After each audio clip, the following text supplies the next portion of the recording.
దేశంలోనే అతిపెద్ద corporate company Tata group 150 ఏళ్ల చరిత్ర దాని సొంతం. ఆ గ్రూప్ చైర్మన్ గా ఉండే వాళ్లను తొలగించడం అంటే సాదాసీదా విషయం కాదు. అలాంటిది సైరస్ మిస్త్రీకి ఉన్నపళంగా ఉద్వాసన పలికారు. 4 ఏళ్ల కిందట రతన్ టాటా వారసుడిగా తెరపైకి వచ్చిన మిస్త్రీని ఎందుకు తప్పించారు? ఎందుకు ఆ పరిస్థితి వచ్చింది? టాటా గ్రూప్ లో అసలేం జరుగుతోంది? ఎన్నో తర్జన భర్జనల తర్వాత 5 మెంబర్ ప్యానెల్ నిర్ణయానికి అనుగుణంగా సైరస్ మిస్త్రీని రతన్ టాటా వారసుడిగా ఎంపిక చేశారు. 4 ఏళ్ల క్రితం చైర్మన్ గా బాధ్యతలు స్వీకరించిన సైరస్ పై రతన్ టాటా చాలాసార్లు ప్రశంసల జల్లు కురిపించారు. మరి ఉన్నట్లుండి ఇప్పుడు ఏమైంది?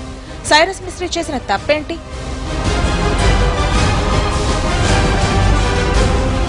దేశ పారిశ్రామిక రంగాల్లో టాటాలకు ప్రత్యేక స్థానం. కేవలం వ్యాపారం చేయడమే కాదు, సామాజిక కార్యక్రమాల్లో కూడా ముందుంటుంది టాటా. అవసరమైతే లాభాల్ని త్యాగం చేయడానికి కూడా వెనుకాడదు. తరతరాలుగా విలువలే పెట్టుబడిగా వ్యాపారం చేస్తున్న టాటా గ్రూప్ చైర్మన్ సైరస్ మిస్త్రీ దూకుడు నిర్ణయాల్ని అంగీకరించలేకపోయింది. లాభాపేక్ష రహిత వ్యాపారాలపై అశ్రద్ధ, వాటిని క్రమంగా విక్రయించడం బోర్డుకు నచ్చలేదు. ముఖ్యంగా యూరప్ లో ఉక్కు వ్యాపారాన్ని అమ్మకానికి పెట్టడం, దీనిపై ఏకంగా బ్రిటన్ సర్కార్ టాటాతో చర్చలు జరపాల్సిన పరిస్థితి తలెత్తింది. వేలాది మంది కార్మికులు రోడ్డున పడే పరిస్థితి వచ్చింది. టాటా విలువలకు విరుద్ధంగా నిర్ణయాలు తీసుకున్న సైరస్ అటు ఆదాయపరంగానూ బోర్డును మెప్పించలేకపోయారు. రతన్ టాటా హయాంలో వరుస కొనుగోళ్లతో టాటా రెవెన్యూ దూసుకెళ్లింది. కానీ ప్రస్తుతం టాటా గ్రూప్ పరిస్థితి ఆశించిన విధంగా లేదు. గత ఏడాదితో పోలిస్తే ఈ ఏడాది టాటా టర్నోవర్ $5 బిలియన్ తగ్గింది. అలాగే రుణాలు 23.4 నుంచి 24.5 బిలియన్ డాలర్లకు రుణాలు పెరిగాయి. మిస్త్రీ త్వరితగతిన నిర్ణయాలు తీసుకోలేకపోవడంతో కంపెనీలు తీవ్ర ఒడిదుడుకులకు గురయ్యాయన్న విమర్శ కూడా ఉంది. అయితే jewellery brand Tanishq, Tata consultancy సర్వీసెస్లు మాత్రం ఆయన హయాంలోనే ఊహించని ఎదుగుదలను సాధించాయి.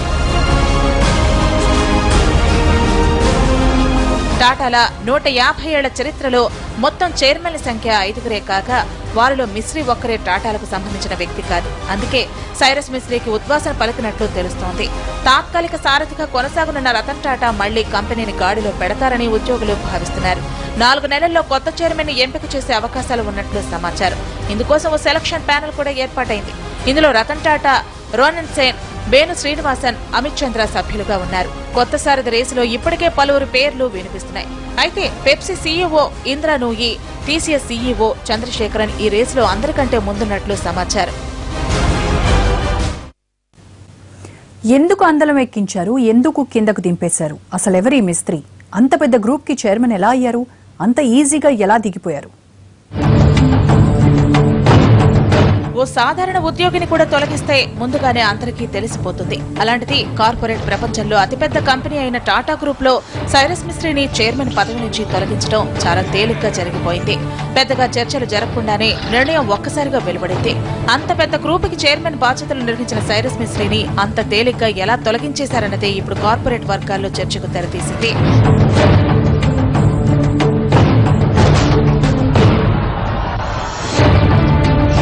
48 ఏళ్ల మిస్త్రీ 1991లో తండ్రి స్థాపించిన షాపూర్జీ పల్లోంజీ గ్రూప్ లో తన కెరీర్ ను ప్రారంభించారు.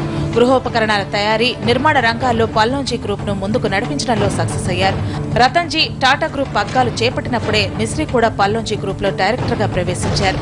చాలా కాలం పాటు మిస్త్రీ రతన్ టాటా దృష్టిలో ఉండేవారు. తొందరపడి నిర్ణయాలు తీసుకోకపోవడం, కాంట్రాక్టులు కుదుర్చుకోవడంలో ఆచితూచి స్పందించడం, అప్పగించిన బాధ్యతల్ని సమర్థంగా నిర్వర్తించడంలో Mistry expert. Civil engineering, management లో పోస్ట్ గ్రాడ్యుయేట్. 4 ఏళ్ల కిందట రతన్ స్థానంలో వారసుడిని ఎంపిక చేయడానికి నియమించిన కమిటీలో డైరెక్టర్ హోదాలో మిస్త్రీ కూడా అప్పుడు సభ్యుడిగా ఉన్నారు. అనూహ్యంగా ఆ కమిటీ మిస్త్రీనే చైర్మన్ పదవికి ఎంపిక చేసింది.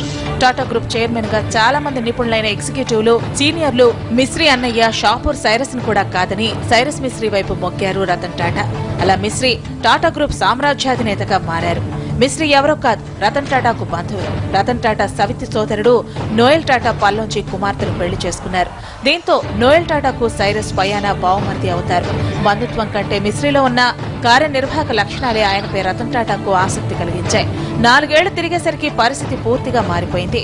ఇప్పుడు తొలగింపు నిర్ణయం తీసుకున్న టాటా సన్స్ బోర్డు సమావేశంలో కూడా మిస్త్రీ పాల్గొన్నారు. వేటుకు అనుకూలంగా 6 సభ్యులు ఓటు వేయగా ఒక్క మిశ్రీ మాత్రమే ప్రతిఘటించినట్లు తెలిసింది. టాటా గ్రూప్ చైర్మన్ అవ్వటం అంటే కేవలం వారి అధికారంపై ఆధిపత్యం చెలాయించడం కాదు, వారి ఆశయాలకు అనుగుణంగా నడుచుకోవాలి. అన్నింటినీ మించి రతన్ టాటా మానవీయ విలువలకు ఏమాత్రం భంగం కలగకుండా దార్శనిక నిర్ణయాలు తీసుకోవాలి. ప్రపంచమంతా ఆర్థిక సంక్షోభం ముంగిట నిలబడటం, గ్రూప్ కు సంబంధించిన కొన్ని కంపెనీలు నష్టాల్లో ఉండటం, అస్తవ్యస్త ఆర్థిక పరిస్థితుల మధ్య టాటా గ్రూప్ ను విస్తరించడం మిశ్రీకు కత్తిమీద సాములా మారింది. తగ్గుతున్న రెవెన్యూతో ప్రపంచవ్యాప్తంగా టాటా గ్రూప్ ను నడిపించడంలో మిశ్రీ ఒక రకంగా ఫెయిల్ అయినట్లు తెలుస్తోంది. ఇండియన్ పారిశ్రామిక వర్గంలో కట్ థ్రోట్ కాంపిటీషన్ ఉంది. ముఖ్యంగా అంబానీలు, బిర్లా గ్రూప్, ఇతర సంస్థలు తమ వ్యాపారాలను విస్తరిస్తున్నాయి. క్వాలిటీ, విలువల విషయంలో టాటాకున్నంత ఆదరణ ఏ కంపెనీకి లేకున్నా వీడితో పోటీ పడటం అంత తేలికైన వ్యవహారం కాదు.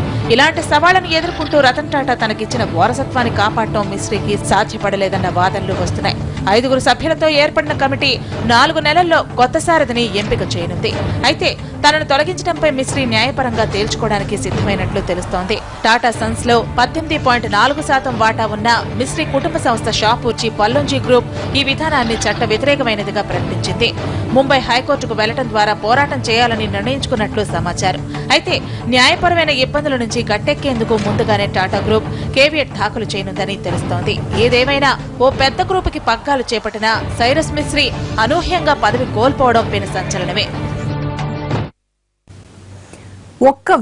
ఒకే ఒక్క వేటు సంప్రదాయాలను పక్కన పెట్టి టాటా సన్స్ చైర్మన్ పదవి నుంచి సైరస్ మిస్త్రీని తొలగించడం దేశ కార్పొరేట్ రంగంలో పెద్ద సంచలనంగా మారింది. పారిశ్రామిక వర్గాలను షాక్ కు గురి చేసిన ఈ ఘటనకు అసలు కారణమేంటి? మిస్త్రీని ఉన్నఫలంగా అవమానకర రీతిలో ఎందుకు తొలగించారు? బోర్డు మీటింగ్లో అసలేం జరిగింది?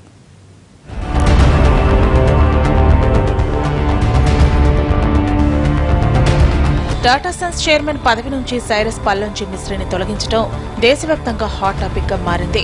పూర్తి పదవీ కాలం కొనసాగక ముందే మిశ్రీని సాగనంపడం దేశ కార్పొరేట్ రంగంలో భారీ కుదుపుగా అభివర్ణిస్తున్నారు. ఇంతకీ సైరస్ మిశ్రీని అర్థాంతరంగా అత్యంత అమర్యాదకర రీతిలో ఎందుకు తొలగించారు? మిశ్రీని తొలగించడానికి బలమైన కారణం ఏంటి? బోర్డు మీటింగ్ లో ఏం జరిగింది అన్నది ఆసక్తిగా మారింది.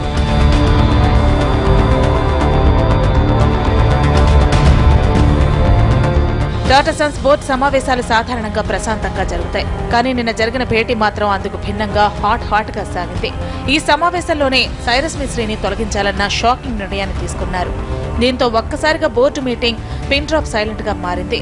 తమ చెవులను తామే నమ్మలేనట్టుగా ఆ విషయాన్ని అర్థం చేసుకోవడానికి కాసేపు సమయం పట్టింది బోర్డు సభ్యులకు. కాసేపట్లోనే దీనిపై గుసగుసలు, వాదనలు ప్రారంభమై గందరగోళానికి దారితీసింది. కావాలనే బోర్డు ఎజెండాలో మిశ్రీ ఉద్వాసన అంశాన్ని చేర్చలేదని తెలుస్తోంది. టాటా సన్స్ బోర్డులో మొత్తం 9 మంది సభ్యులు ఉండగా అందులో 6 మిశ్రీ ఉద్వాసనకు మద్దతు పలికారు. 2 గైర్హాజరయ్యారు. అయితే టాటా బోర్డు సభ్యుడిగా డైరెక్టర్గా ఆయన కొనసాగనున్నారు.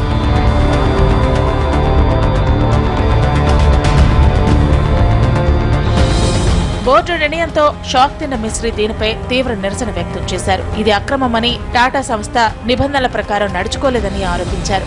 కనీసం 15 రోజుల ముందైనా నోటీసు ఇచ్చి ఆ తర్వాత బోర్డు ఎదుట దీనిపై చర్చించాలని, అప్పుడు తన వాదన వినిపించుకునేందుకు అవకాశం ఉంటుందని ఆయన వాదించారు. అయితే దీనిపై ప్రతిస్పందన ఊహించిన బోర్డు దీనిపై ముందే న్యాయ సలహా తీసుకున్నట్టు స్పష్టం చేయడంతో మిశ్రీ అవమాన భారంతో రగిలిపోయారు.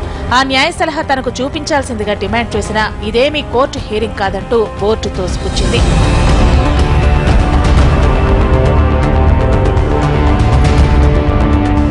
టాటా గ్రూప్ లో కేవలం 2 కంపెనీలు మాత్రమే లాభాల్లో ఉన్నాయని, మిగతా కంపెనీలు తీవ్ర నష్టాలు ఎదుర్కొంటున్నాయని బోర్డు తెలిపింది.